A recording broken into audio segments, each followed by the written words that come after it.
स्वर्ग सुमन के सभी प्रिय श्रोताओं को प्रभु यीशु मसीह में प्यार भरा सलाम। प्रियजनों, आज हम परमेश्वर के वचन में देखने जा रहे हैं कि दीर्घायुष अगर आप जीना चाहते हैं, दीर्घायु जीना चाहते हैं और भलाई को चाहते हैं तो वो कैसे हम उसको करें। कुछ चीज़ों को हमें छोड़ देना है और कुछ चीज़ों को हमें करना है, वो आज के वचन में हम देखने वाले हैं। प्रियजनों, हर कोई ये कहता है कि मुझे अब जीने की तमन्ना नहीं है, पर उनके ऊपर कोई छुरा लेकर आए, कोई तलवार लेकर आए, बंदूक लेकर आए तो अपने हाथ उठा लेते हैं, कहते भैया आपको जो चाहिए ले लो पर मुझे छोड़ दो। इसका मतलब है मरना कोई नहीं चाहता है, सब कोई जीना चाहता है।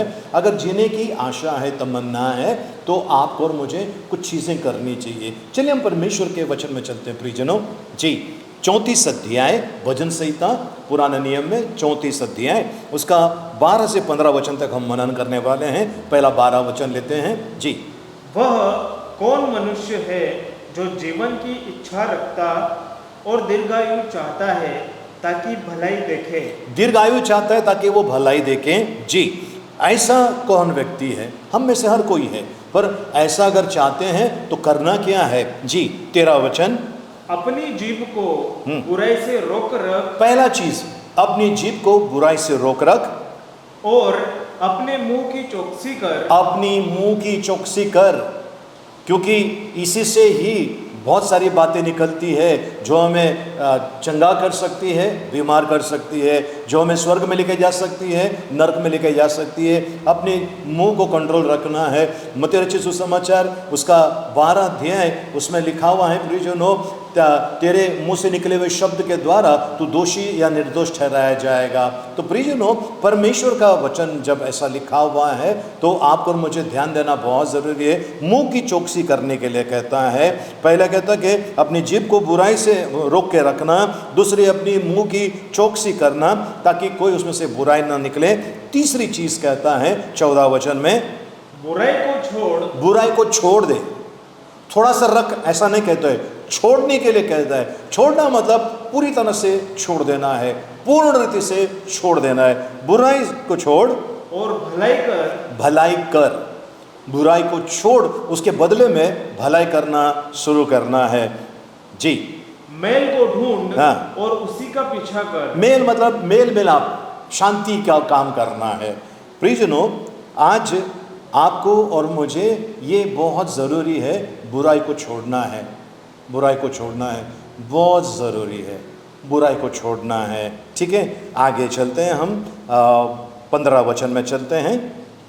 यहोवा की आंखें, यहोवा यानी परमेश्वर की आंखें धर्मियों पर लगी रहती है, धर्मियों पर लगी रहती हैं और उसके कान भी उसकी दुहाई की ओर लगे रहते हैं। उनकी प्रार्थना की ओर परमेश्वर के कान लगे रहते हैं। तो पहला चीज़ है, आपको और मुझे प्रभु कहता है कि परमेश्वर की नज़र, परमेश्वर की दृष्टि धार्मिक लोगों के ऊपर है और उसके कान उनके प्रार्थना की ओर लगे हुए हैं। तो प्रियजनों, आज आपको और मुझे ये जो धार्मिकता है ये प्रभु यीशु मसीह के द्वारा मिलती है। बहुत सारे मनुष्य धार्मिक बनकर चलते हैं, पर वो धार्मिकता नहीं है जो परमेश्वर चाहता है। जो परमेश्वर चाहता है वो धार्मिकता हमारे अंदर होना बहुत ज़रूरी है। प्रियजनों, एक पवित्र शास्त्र बाइबल में है, मरकुस रचित सुसमाचार 5 अध्याय में हम अभी थोड़ी देर में पढ़ने वाले हैं। एक स्त्री है जो 12 साल से लहू बहने की बीमारी है। उसने बड़े बड़े वैद्य के पास गई, वो सब कुछ किया। शायद उसने सोचा कि मैं इसी बीमारी में मरने वाली हूँ, ये बीमारी मेरा पीछा नहीं छोड़ रहा है। पर उसने चर्चा सुनी कि कोई एक प्रचारक यहाँ से जाने वाला है, कोई एक नबी यहाँ से जाने वाला है जो लोगों को चंगा करता है। ये स्त्री ने सोचा कि ये अगर ऐसा करता है तो मुझे इसके पास जाना ज़रूरी है।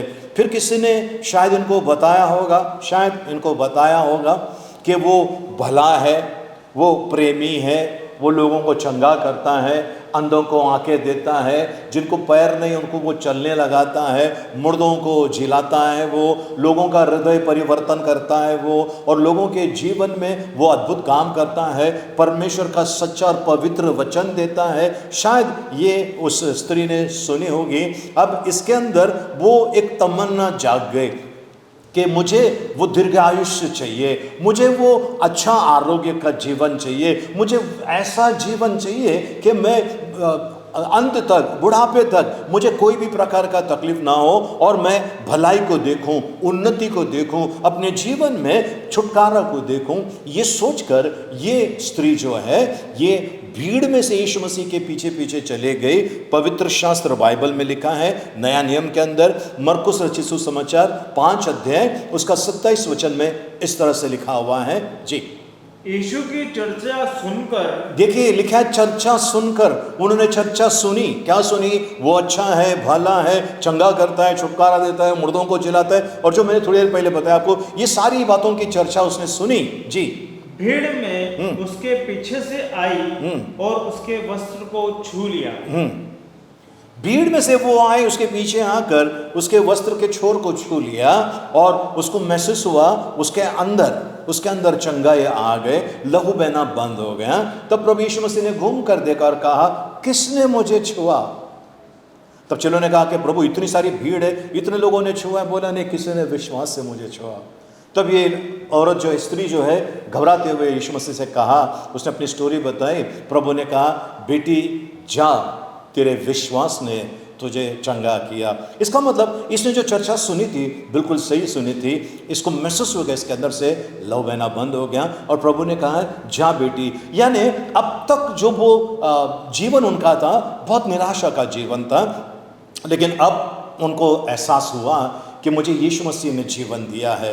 प्रियजनों, प्रभु का वचन कहता है, अब यदि कोई मसीह में है वो नई सृष्टि, पुरानी बातें बीत गई, देखो सब कुछ नया हो गया है।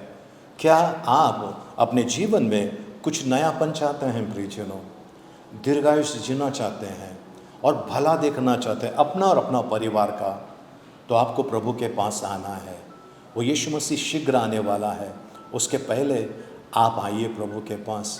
आप यदि प्रभु के पास आते हैं, धर्म परिवर्तन नहीं होता है प्रियजनों। आप जब प्रभु के पास आते हैं आपका परिवर्तन होता है, आपका सोच विचार बदल जाते हैं। जब आप लोगों का तिरस्कार करते थे, अब आप प्यार करना शुरू करते हैं।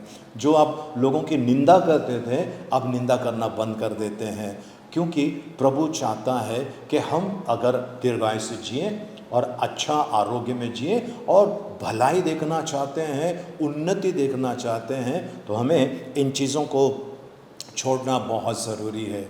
तो प्रियजनों, क्या आप ये सारी चीज़ें छोड़ने के लिए तैयार हैं? उदाहरण के तौर पर अपनी जीभ को बुराई से रोक के रखना है, अपने मुंह को कोई भी गलत गंदी बातें निकलने नहीं देना है, दुष्टता से, बुराई से, दुष्टता से दूर होना है। अगर आप ऐसा करोगे प्रियजनों, तो सोचो परमेश्वर का नज़र धार्मिक लोगों पर होता है और प्रभु का वचन कहता है, उनके कान उनके प्रार्थना की ओर लगे हैं। परमेश्वर के कान उन लोगों के प्रार्थना की ओर लगे हैं। परमेश्वर आपसे प्यार करता है और आज वो आपको आशीष देना चाहता है। क्या आप तैयार हैं? हम प्रार्थना करें? ठीक है, हम प्रार्थना करते हैं। आइए हम अपने अपने आंखों को बंद करें। पिता परमेश्वर, आपको धन्यवाद देते हैं, आपके नाम की स्तुति, महिमा, प्रशंसा, आपकी बड़ाई करते हैं। प्रियजनों, ये आपके मासूम प्रभु जी, आपके बच्चे आपका प्रभु जी प्रतीक्षा कर रहे हैं। प्रभु जी, कुछ लोगों को शायद डॉक्टर ने कहा होगा आप ज़्यादा जियोगे नहीं, और कुछ लोगों को ऐसा लग रहा है हमारे घर में जो बीमार पड़ा हुआ व्यक्ति वो ज़्यादा दिन बचने वाला नहीं। लेकिन प्रभु, आपका वचन कहता है, यदि आप दीर्घायु जीना चाहते हैं और भला देखना चाहते हैं, बुराई को छोड़, परमेश्वर पिता इन लोगों के जीवन में ऐसा होने दीजिए। बुराई को छोड़ने के लिए, अपनी जीभ को अब वश में रखने के लिए, अपने मुंह को वश में रखने के लिए किसी भी प्रकार के दुष्टता के शब्द ना निकले और अपने आप को दूर करे उस बुराई से। ऐसा हम प्रार्थना करते हैं। हर एक को छू ले प्रभु जी। पिता परमेश्वर, कितने सारे ऐसे लोग हैं जो बीमारी में है, लाइलाज बीमारी में है, तकलीफ़ में है प्रभु जी। पीड़ाओं में हैं प्रभु जी। कुछ लोग मौत पुकार रहे हैं, मौत को पुकार रहे हैं, मैं कब मरूं, मुझे इस पीड़ा से, इस वेदना से कब छुटकारा मिलेगा, ऐसा सोच रहे हैं प्रभु जी। आज उन भाई बहनों के लिए मैं प्रार्थना करता हूँ, अपने हाथों को आगे बढ़ा प्रभु जी, इन्हें चंगाई दे प्रभु, इन्हें छुटकारा दे प्रभु जी, इनके जीवन में कार्य कर प्रभु जी। जो रो रहे हैं, तड़प रहे हैं प्रभु जी, ऐसे लोगों के लिए हम प्रार्थना करते हैं, उनके साथ रहिए प्रभु जी। आपके खाए हुए गुणों के मार्ग के द्वारा आपने चंगा किया ऐसा हम विश्वास करते हैं, आपने छुटकारा दिया ऐसा हम विश्वास करते हैं, आपने अद्भुत काम किया ऐसा विश्वास करते हैं, और आपने दीर्घायुष्य देकर प्रभु जी उन्नति, तरक्की, प्रगति दी है ऐसा हम विश्वास करते हैं। धन्यवाद देते हैं आपको प्रभु यीशु मसीह के नाम में, आमीन। आइए हम आखिरी आशीर्वाद के लिए प्रार्थना करें, अपने सरों को झुकाएं, प्रार्थना करें, आज आखिरी आशीर्वाद के लिए प्रार्थना करें। अब पिता परमेश्वर का प्रेम, प्रभु यीशु मसीह का अनुग्रह और पवित्र आत्मा की सहभागिता अब से लेकर सदा तक हम सबके साथ में बनी रहे। आमीन।